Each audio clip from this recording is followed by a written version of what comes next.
démocratie, un système dans lequel la population se répartit en classes sociales, des plus pauvres aux plus fortunés. Le peuple désigne tous les 5 ans environ ses représentants issus des partis politiques pour le gouverner et voter les lois. Ces pouvoirs sont issus des classes supérieures de la pyramide, soit les plus fortunés. On parle d'ailleurs de classe politique. Enfin, on constate que la reproduction sociale est la règle. Autrement dit, qu'il s'agisse des pauvres comme des riches, la grande majorité reste toute sa vie dans la même catégorie sociale, qui était déjà celle de ses parents et qui sera celle de ses enfants.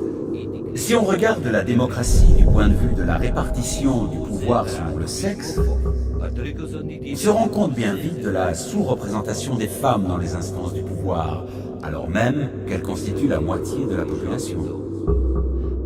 En observant la couleur de la peau, on se rend compte également que la pyramide est proportionnellement plus blanche à son sommet qu'à sa base dans la plupart des démocraties. On parle de démocratie, mais l'essentiel du système ne comprend aucune démocratie. C'est le cas notamment du monde du travail et de l'entreprise, dominé par le principe hiérarchique. Et la plupart des domaines de la vie, l'énergie, le transport, l'école, les services publics, la finance. Dans le monde des médias, on observe une forte concentration des acteurs qui ont par ailleurs d'autres intérêts. Les armes, les avions, le luxe, le bâtiment, les télécommunications. La plupart des journalistes qui font l'opinion vivent dans les classes aisées et l'on peut penser qu'ils auront tendance à défendre, même inconsciemment, les intérêts de leur catégorie d'appartenance.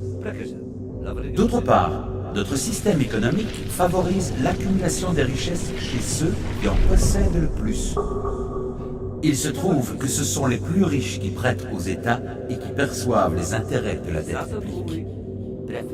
Aujourd'hui, les plans de rigueur qui réduisent les salaires et la protection sociale reviennent donc à faire financer par les plus pauvres la dette détenue par les plus riches.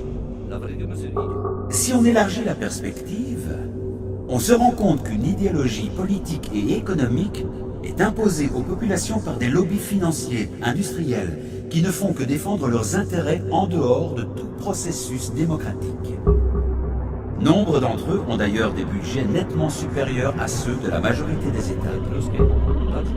Ils influencent les décisions politiques, les lois, et parfois même financent des partis politiques. Conséquence, rigueur, chômage et misère pour les uns, richesse en pleine explosion pour les autres. Preuve en est, l'endettement de tous les États du monde est égal aux actifs de seulement 10 banques. Est-ce bien à cette réalité que fait référence la démocratie, ce système tant vanté dans les médias? N'y a-t-il pas là une forme de manipulation de la population ?